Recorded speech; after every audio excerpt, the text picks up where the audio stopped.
बिस्मिल्लाहिर्रहमानिर्रहीम। अस्सलाम वालेकुम दोस्तों, कैसे हो आप सभी। उम्मीद करती हूँ सब ठीक ठाक होंगे और अपनी लाइफ में अच्छा कर रहे होंगे। दोस्तों, आप सभी का फिर से स्वागत है इस चैनल पर और एक नई वीडियो में। आज की जो हमारी वीडियो है वो रिलेटेड है एक रूहानी मुलाकात से, और मुलाकात है किसकी, रूहान जिन और एक लड़की आयशा की। तो आइए बिना किसी देरी किए बढ़ते अपनी वीडियो की तरफ। ये कहानी एक ऐसे गांव की है जहां बरसों से एक अजीब सन्नाटा छाया हुआ था।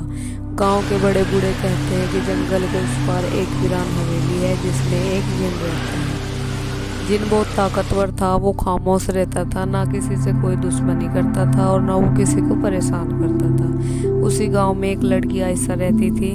वह बहुत खूबसूरत थी और अल्लाह की नेक बंदी थी। रोज़ सुबह वह पेड़ के नीचे बैठकर कुरान पढ़ती थी। एक रोज़ सुबह जब आयशा तिलावत कर रही थी तो अचानक हवाएं थम गई।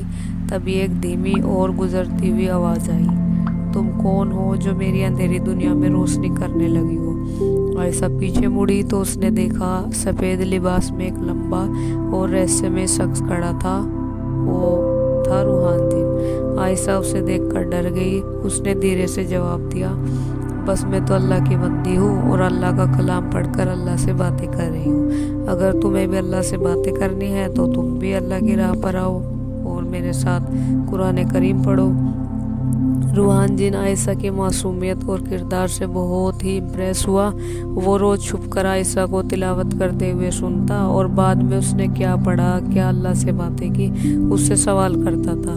उसके सवालों के जवाब आयशा देती थी और सवाल जवाब के जरिए ही आयशा ने रूहान जिन को हमारे प्यारे नबी रसूल और आखिरत के बारे में रोज़ाना समझाना शुरू कर दिया। तो जिनों की दुनिया भी आसान नहीं होती, इनके भी जीने के अपने अलग तरीके होते हैं। रूहान के कबीले के लोगों को रूहान का इंसानी लड़की से मिलना, बातें करना मंजूर नहीं था। पूरा जो कबीला था रूहान का उसके खिलाफ हो गया। उन्होंने रूहान को धमकी दी, अगर तुम उस इंसानी लड़की से मिलोगे तो हम उस लड़की को ही मिटा देंगे। आयशा को जब रूहान के साथ हो रहे मामले का पता चला तो उसने रूहान जिन को कहा, अगर मेरी वजह से तुम्हें जान तक का खतरा है तो तुम मत आओ यहाँ। बस एक वायदा करो कि तुम अल्लाह की जो राह तुमने पकड़ी है उसे नहीं छोड़ोगे। ये बातें सुनकर रूहान का दिल कांप उठा, क्योंकि वो तो आयशा को पसंद करता था, उसे अपनी सच्ची दोस्त मानता था। तो रूहान ने कहा, मैं अल्लाह का बंदा हूँ और सिर्फ अल्लाह से डरता हूँ। मैं तुम्हारा साथ नहीं छोड़ूंगा, चाहे मुझे अपने कबीले के साथ लड़ना क्यों ना पड़े। एक रात आसमान में काली आंधियाँ चली, हवेली कांप उठी और पेड़ अपनी जड़ से उखड़ गए। रूहान और उसके कबीले के जो जिन थे उनके बीच में भयंकर लड़ाई हुई। सुबह जब सूरज निकला तो एक नई रोशनी लेकर आया। रूहान ने अपने कबीले के जिनों को शिकस्त दे दी। अब हर तरफ शांति थी। रूहान मुस्कुरा रहा था। मुस्कुराते हुए उसने कहा, मेरे अल्लाह ने मुझे अकेला होते हुए भी उस पूरे कबीले पर भारी कर दिया। मेरे रब ने मुझे जिता दिया क्योंकि मैंने रोशनी को चुना था।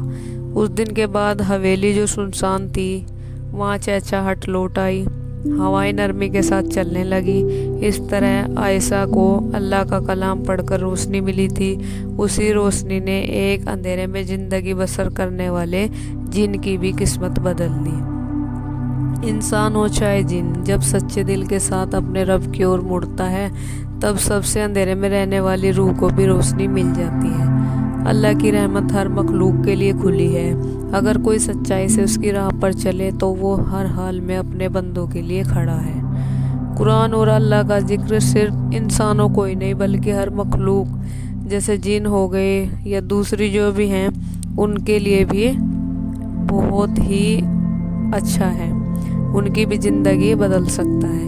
इस स्टोरी से हम यही समझ सकते हैं कि कैसे कलाम पाक हर दिल के लिए हिदायत है। ज़्यादा से ज़्यादा कुरान करीम की तिलावत करें और अपनी ज़िंदगी के बंद दरवाज़ों को खोलकर एक खुशनुमा ज़िंदगी बसर करें।